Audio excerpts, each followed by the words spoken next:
Hey, what's up? It's Jim, and I just got back from the new film Source Code, a helicopter pilot from the military who is put in this bizarre program called Source Code, where he can live out the last 8 minutes of people's lives before this bomb happens. They can analyze that to find this bomber who is going to let off another bomb. They just don't know where, so they're using the last 8 minutes before the explosion happened to try to see if there are any clues, and they use Jake Gyllenhaal to do that. That was kind of a brief summary, but I wish the trailer for this film had been a much briefer summary, just because I knew the opening from the trailer, which would have been more interesting and fun, and I would have found out that he's in the source code eventually.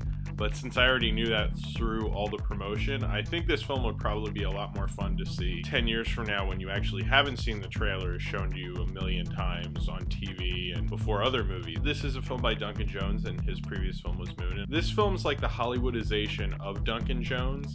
Now, I like this movie. I think it's a good thriller, and the screenplay is very tight. It doesn't really have that much fun with itself. In this film, I think you'd assume from his previous film is it played a lot with perspective, that he'd make Jake Gyllenhaal's character just be in this weird pod thing the whole time. But instead, they go out of that and they see this lab where Vera Farmiga and Jeffrey Wright are, and they're giving him advice and sending him back and back in the source code. It almost feels like Duncan Jones is coming at this like, well, the studio wants me to make a movie. How can I meld my own style with kind of a thriller, action thriller? In Moon, Duncan Jones is like an auteur. I'm not blowing him out of proportion or anything, but he directed that film more like an auteur director would. Source Code is directed like a very good studio director. He basically made a studio picture directed by Duncan Jones, which I think is a really smart move, and it shows like that he can bring his style to the masses. But I think that shows a lack of faith in his own style. I have a little bit less faith in him as a director because I think Moon was a lot better directed than this was. I don't think this is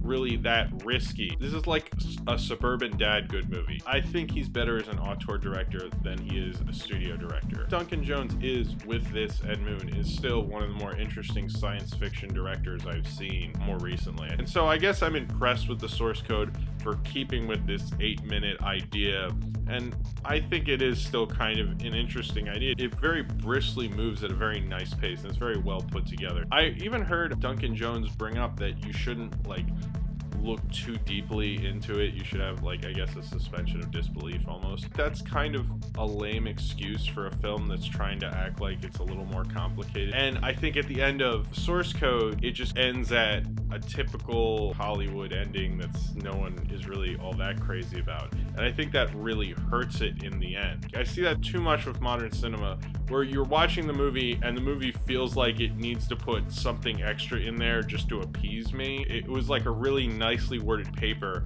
but the thesis statement is like nothing. The third act is talking down to me as an audience member. It's like at the beginning they have all this faith in me. The ending is almost pandering. Although I was pandered to, but at least I was entertained while I was pandered to. And I think that's the best kind of pandering. Alright, so if you have seen Source Code and you would like to talk about it, then comment below in the comments. And subscribe if you would like to.